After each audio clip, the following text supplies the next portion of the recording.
Je me rappelle pas du premier client, mais je sais que c'était à Saint-Germain.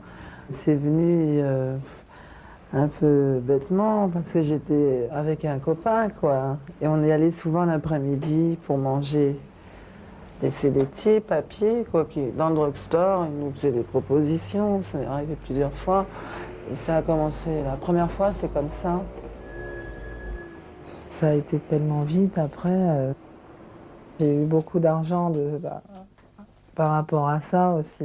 Il y a eu ça. Mais c'est pas pareil que dans la rue, quoi. Parce que le faire dans la rue, c'était, je sais pas, à ce moment-là, j'aurais jamais pensé faire ça dans la rue, quoi, vraiment.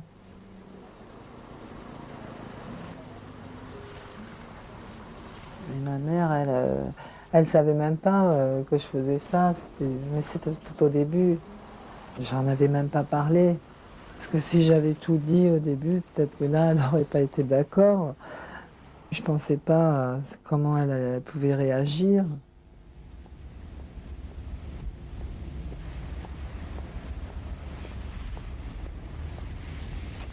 Je m'appelle José, j'ai 60 ans, je suis veuve, jeune retraitée, et j'ai 2 enfants, 2 garçons qui ont 7 ans de différence. L'aîné a 37 ans, il est informaticien, et l'autre, Jean-Marie, est devenu Sandra. Mais depuis l'âge de 6 7 ans, j'avais un pressentiment, je sentais en elle quelque chose qui annonçait qu'elle serait comme ça maintenant, quoi. Je l'ai ressenti très tôt. Je suis habituée à lui dire elle depuis tellement d'années maintenant que je la considère vraiment comme une fille déjà.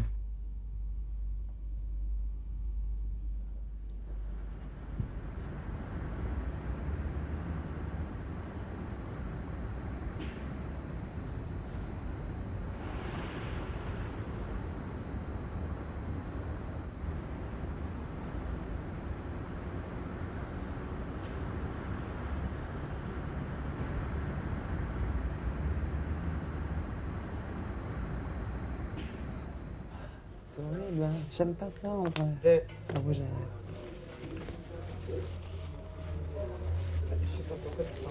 lèvres. Mais non. Avec mon mari, le ménage était bien, mais on vivait chez les beaux-parents.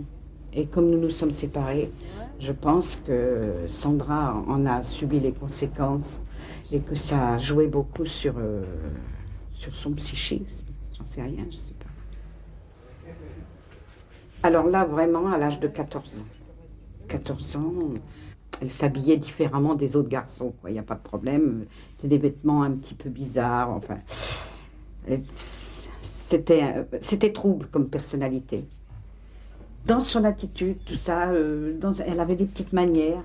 Je ne peux pas dire des manières qu'on appelle aujourd'hui des manières d'homosexuels, mais il y avait quelque chose qui me laissait prévoir que ça serait comme ça. Mais je n'ai rien fait, croyez-moi, pour que ça, ça s'accomplisse.